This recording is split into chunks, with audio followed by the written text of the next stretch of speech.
Tidak semua orang yang berjalan bersama kita ditakdirkan untuk tinggal selamanya. Beberapa orang datang untuk mengajari kita, beberapa datang untuk membantu kita tumbuh, dan beberapa hanya datang untuk waktu yang singkat. Memahami kebenaran ini menyelamatkan kita dari kekecewaan, rasa sakit emosional, dan harapan palsu. Ketika kita memahami orang dengan jelas, kita berhenti menyalahkan mereka dan mulai melindungi diri kita sendiri. Jadi hari ini kita akan belajar tentang 3 tipe orang yang kita temui dalam hidup. Dan kita akan mulai dengan tipe pertama, yaitu orang-orang daun. Orang-orang daun adalah orang-orang yang paling umum kita temui dalam hidup kita. Mereka disebut orang daun karena seperti daun di pohon, mereka tidak ditakdirkan untuk tinggal selamanya. Orang-orang daun datang untuk waktu yang singkat. Orang-orang daun memasuki hidup kita di saat mudah. Ketika hidup berjalan lancar, ketika segala sesuatunya nyaman, ketika kesuksesan terlihat, mereka ada di sekitar kita. Mereka tertawa bersama kita, mereka berbicara dengan kita, mereka menikmati kebersamaan kita. Namun, kehadiran mereka bersifat musiman, bukan permanen. Mereka ada di sana karena kenyamanan, bukan komitmen. Orang-orang tipe daun tidak terhubung secara mendalam dengan kita. Mereka tetap tinggal karena hidup mudah, keuntungan tersedia, kenyamanan hadir, kesenangan terjadi. Mereka tidak ada di sana karena loyalitas, kedalaman, atau hubungan jangka panjang. Ketika dibutuhkan usaha, mereka perlahan menghilang.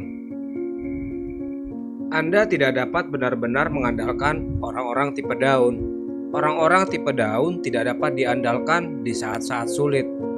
Ketika masalah muncul, tekanan meningkat, perjuangan dimulai, harapan meningkat, mereka akan mundur. Tidak selalu dengan lantang, seringkali sangat diam-diam. Mereka tidak bertengkar dengan kita, mereka tidak berdebat, mereka hanya menghilang begitu saja. Orang-orang tipe daun mengambil apa yang mereka butuhkan. Orang-orang tipe daun biasanya mengambil waktu, perhatian, energi, emosional, dukungan, keuntungan, akses. Mereka menikmati apa yang ditawarkan saat itu.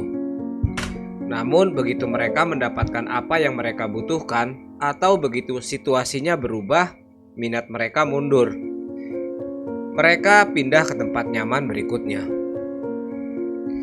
Mereka menikmati momen, bukan perjalanan. Orang-orang tipe daun menyukai momen, bukan perjalanan. Mereka hadir ketika hal-hal menyenangkan, imbalan terlihat, kesuksesan terlihat, energi tinggi. Tetapi perjalanan meliputi perjuangan, kesabaran, menunggu, usaha, ketidakpastian. Orang-orang tipe daun tidak bertahan untuk perjalanan. Kepergian mereka biasanya diam-diam. Satu hal yang menyakitkan tentang orang-orang tipe daun adalah bagaimana mereka pergi. Mereka tidak selalu mengucapkan selamat tinggal. Mereka tidak menjelaskan. Mereka tidak memberikan penutupan. Suatu hari, kita hanya menyadari lebih sedikit pesan, lebih sedikit usaha, kehadiran berkurang, jarak semakin jauh, dan perlahan mereka pergi. Orang-orang tipe daun bukanlah orang jahat. Mereka tidak selalu egois. Mereka hanya musiman. Mereka datang untuk melayani suatu momen, bukan seumur hidup. Mengharapkan lebih banyak dari mereka menciptakan rasa sakit. Memahami mereka menciptakan kedamaian. Kesalahan terbesar kita adalah mempercayai mereka sepenuhnya, bergantung pada mereka secara emosional, mengharapkan kesetiaan, mengharapkan konsistensi. Tetapi orang-orang seperti daun tidak pernah diciptakan untuk memikul beban. Daun tidak dapat menahan badai, mereka jatuh ketika tekanan datang. Orang-orang seperti daun mengajari kita, tidak semua orang akan tinggal, tidak semua orang ditakdirkan untuk tumbuh bersama kita, tidak semua orang pantas mendapatkan akses ke kehidupan batin kita, tidak semua orang yang tersenyum akan tetap ada. Mereka mengajari kita kesadaran. Lalu bagaimana menghadapi orang-orang seperti daun? Ketika kita mengenali orang-orang seperti daun, nikmati momen itu, jaga batasan, jangan terlalu terikat. Jangan terlalu berharap, jangan bergantung secara emosional. Terima mereka apa adanya. Ketika mereka pergi, jangan mengejar, jangan memohon, jangan merasa malu. Daun jatuh secara alami.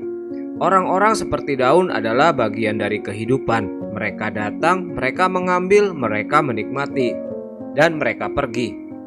Karena pada akhirnya beberapa orang hadir dalam hidup kita bukan untuk tinggal selamanya, tetapi untuk menunjukkan kepada kita siapa yang seharusnya tidak memikul masa depan kita. Tipe yang kedua adalah orang-orang cabang.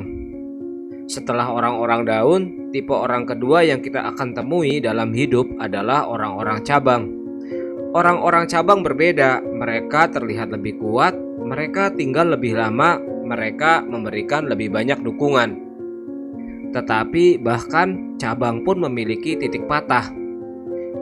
Orang-orang cabang tampak kuat pada awalnya. Ketika orang-orang cabang memasuki hidup kita, mereka terasa dapat diandalkan. Mereka mendengarkan, mereka membantu, mereka memberi semangat. Mereka berdiri di samping kita, mereka tampak kokoh seperti cabang yang kuat di pohon. Karena itu kita mulai lebih mempercayai mereka. Mereka tinggal lebih lama daripada orang-orang daun. Tidak seperti orang-orang daun, orang-orang cabang tidak cepat pergi. Mereka tetap tinggal selama perjuangan awal. Kegagalan kecil, tahap pembelajaran tekanan awal. Mereka berjalan bersama kita untuk sementara waktu. Ini membuat kita percaya mereka akan selalu ada di sini. Tapi kepercayaan ini berbahaya. Orang cabang hanya dapat menopang beban yang terbatas. Sebuah cabang dapat menahan sebagian beban, tetapi tidak semuanya. Orang-orang di cabang dapat mendukung kita. Setiap masalah masih bisa diatasi. Saat tekanan masih normal, saat hidup seimbang. Namun ketika tanggung jawab meningkat, tekanan menjadi berat, emosi menjadi intens, harapan meningkat, mereka mulai goyah. Hidup menguji orang dengan tekanan. Ketika hidup menjadi sulit, stres meningkat, kesabaran diuji, pengorbanan dibutuhkan, konsistensi diperlukan. Inilah saat orang-orang yang seperti cabang berjuang. Mereka tidak pergi karena membenci kita. Mereka pergi karena tidak mampu menanggung beban. Orang-orang yang seperti cabang patah bukan jatuh. Ini penting untuk dipahami. Orang-orang yang seperti daun jatuh secara alami. Orang-orang yang seperti cabang patah lebih menyakitkan karena mereka berjanji untuk mendukung. Mereka tinggal lebih lama, kita bergantung pada mereka. Kita sangat mempercayai mereka. Kepergian mereka terasa seperti pengkhianatan, bahkan jika itu tidak disengaja. Kehilangan mereka tiba-tiba. Orang yang seperti cabang sering pergi tiba-tiba. Satu saat mereka mendukung, saat berikutnya mereka menjauh. Mereka berhenti menelpon, mereka berhenti muncul, mereka berhenti berdiri bersama kita. Ketika keadaan menjadi terlalu berat, mereka diam-diam menjauhkan diri. Orang-orang yang seperti cabang bukanlah musuh. Disinilah kebijaksanaan berperan. Orang-orang yang seperti cabang bukanlah penjahat. Mereka tidak selalu berpura-pura. Mereka hanya memiliki kekuatan yang terbatas. Mereka ingin membantu, tetapi mereka tidak diciptakan untuk tekanan jangka panjang. Mengharapkan akar dari cabang akan menimbulkan kekecewaan. Kesalahan terbesar yang kita buat dengan orang-orang yang seperti cabang adalah membebankan beban emosional sepenuhnya kepada mereka. Bergantung pada mereka untuk stabilitas, mempercayakan perjuangan terdalam kita kepada mereka, mengharapkan mereka untuk menopang kita selamanya. Tetapi cabang bukanlah akar. Mereka dapat membantu, tapi mereka tidak dapat menahan badai. Lalu apa yang diajarkan orang-orang seperti cabang kepada kita? Orang-orang yang seperti cabang mengajarkan kita kekuatan memiliki batas. Dukungan tidak berarti permanen. Tidak semua orang yang tinggal lebih lama akan tinggal selamanya. Tekanan mengungkapkan kapasitas sebenarnya. Mereka mengajarkan kita kebijaksanaan. Lalu bagaimana berurusan dengan orang-orang seperti cabang? Berikut adalah saran terpenting. 1. Hargai dukungan mereka, tetapi jangan bergantung sepenuhnya. Bersyukurlah atas apa yang mereka berikan, tetapi jangan pernah memberi mereka tanggung jawab penuh atas kehidupan emosional. Yang kedua, jaga inti dirimu tetap kuat. Bangun kekuatan batin, bangun kemandirian emosional. Jangan sepenuhnya bergantung pada cabang manapun. Yang ketiga, bersiaplah untuk perubahan. Orang berubah, kapasitas berubah, kehidupan berubah. Bersiaplah secara mental untuk perpindahan. Keempat, jangan membenci mereka ketika mereka pergi. Kebencian meracuni kedamaianmu. Pahami batasan mereka dan biarkan mereka pergi dengan bijaksana. Yang kelima, jangan mengejar cabang yang patah. Begitu sebuah cabang patah, ia tidak dapat menahan beban lagi. Mengejar dukungan yang patah hanya akan menciptakan lebih banyak rasa sakit. Yang ke-11, kebijaksanaan orang-orang seperti cabang adalah bagian dari pertumbuhan. Mereka membantu kita untuk suatu fase. Kemudian kehidupan meminta kita untuk tumbuh lebih kuat sendiri. Mereka mempersiapkan kita untuk menghargai akar. Orang-orang yang seperti cabang bermanfaat tetapi tidak permanen. Mereka mendukung kita sampai bebannya menjadi terlalu berat, karena pada akhirnya daun akan mudah gugur. Cabang akan patah di bawah tekanan. Hanya akar yang tetap bertahan melewati badai. Bagian ketiga yaitu orang-orang yang seperti akar. Setelah orang-orang daun dan orang-orang ranting, ada tipe orang ketiga dan yang terpenting dalam hidup kita. Mereka disebut orang-orang akar. Orang-orang akar itu langka, mereka pendiam, mereka dalam, dan mereka tak ternilai harganya. Orang-orang akar tidak datang untuk mencari perhatian. Orang-orang akar tidak membantu kita untuk dilihat. Mereka tidak mendukung kita untuk terlihat baik, mendapatkan pujian, menerima penghargaan, dan merasa penting. Kepedulian mereka diam-diam. Mereka membantu karena mereka peduli, bukan karena mereka menginginkan pengakuan. Sama seperti akar, mereka bekerja di bawah tanah, tidak terlihat tetapi sangat penting. Orang-orang akar tetap tinggal di masa-masa sulit. Siapapun bisa tetap tinggal ketika hidup mudah. Orang-orang akar tetap tinggal ketika hidup menyakitkan, uang terbatas, kepercayaan diri rendah, kesehatan lemah, kesuksesan hilang, harapan terasa jauh. Mereka tidak menghilang dalam badai. Mereka tetap tinggal menopang kita dan membantu kita berdiri kembali. Orang-orang akar mendukung tanpa syarat. Orang-orang akar tidak berkata, "Aku akan tetap tinggal jika kamu berhasil. Aku akan tetap tinggal jika kamu membantuku. Aku akan tetap tinggal jika kamu berubah." Mereka menerima kita apa adanya. Mereka mendukung pertumbuhan. Tetapi mereka tidak pergi ketika pertumbuhan melambat. Dukungan mereka bukanlah transaksional, itu emosional dan tulus. Orang-orang yang berakar menerima diri kita yang sebenarnya. Orang-orang yang berakar melihat kekurangan kita, ketakutan kita, kegagalan kita, kesalahan kita masa lalu, dan itu tetap ada. Kita tidak perlu berpura-pura dengan itu. Kita tidak perlu membuat mereka terkesan.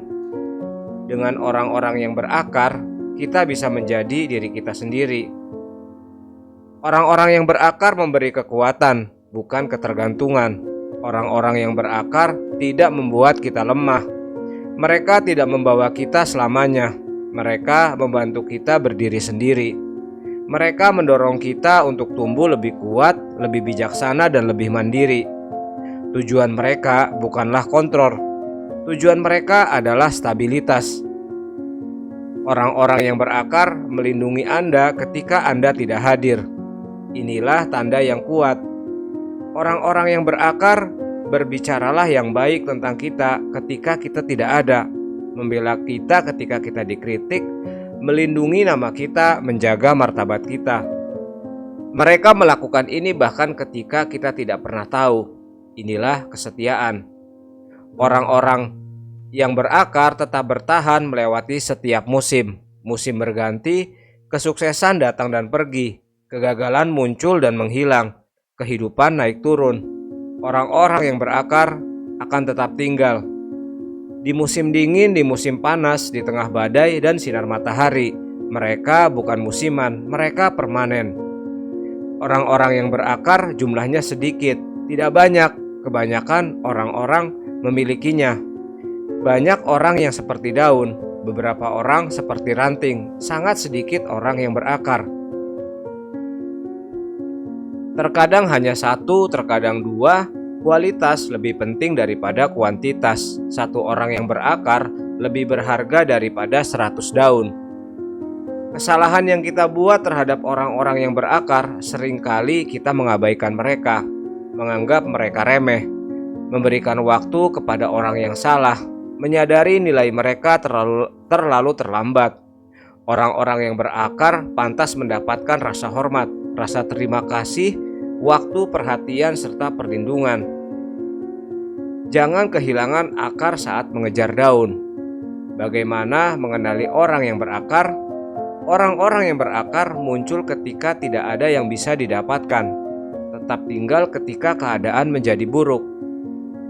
Dengarkan tanpa menghakimi, koreksi kami dengan cinta, rayakan pertumbuhan kami dengan tenang. Jangan bersaing dengan kami, inginkan kedamaian kami, bukan posisi kami. Lalu bagaimana memperlakukan orang-orang yang berakar? Lindungi mereka. Jangan biarkan mereka terlibat dalam drama. Hormati mereka. Kehadiran mereka adalah anugerah. Balaslah dengan kesetiaan. Kesetiaan itu harus timbal balik. Mereka sering melihat apa yang tidak bisa kita lihat. Jangan menghilang ketika hidup membaik. Orang-orang seperti daun datang untuk menikmati momen. Orang-orang seperti ranting datang untuk membantu dalam suatu fase. Orang-orang seperti akar datang untuk menjaga kehidupan tetap utuh. Karena pada akhirnya daun berguguran, ranting patah, tetapi akar menjaga pohon tetap tegak di setiap badai. Jadi kita diberkati dengan satu orang seperti akar, kita kaya. Dan kita menjadi orang seperti akar dalam kehidupan orang lain. Maka kita menjadi tak ternilai harganya. Tidak semua orang yang memasuki hidup kita ditakdirkan untuk tinggal selamanya. Beberapa orang datang seperti daun, beberapa orang tinggal seperti ranting. Tetapi hanya sedikit yang tetap seperti akar. Daun mengajarkan kita kesadaran, ranting mengajarkan kita kekuatan, akar mengajarkan kita arti kesetiaan. Jangan merasa sakit hati ketika orang pergi. Bersyukurlah kepada mereka yang tetap tinggal. Lindungi orang-orang yang menjadi akar Anda. Bersyukurlah atas mereka. Dan cobalah untuk menjadi orang yang menjadi akar dalam kehidupan orang lain.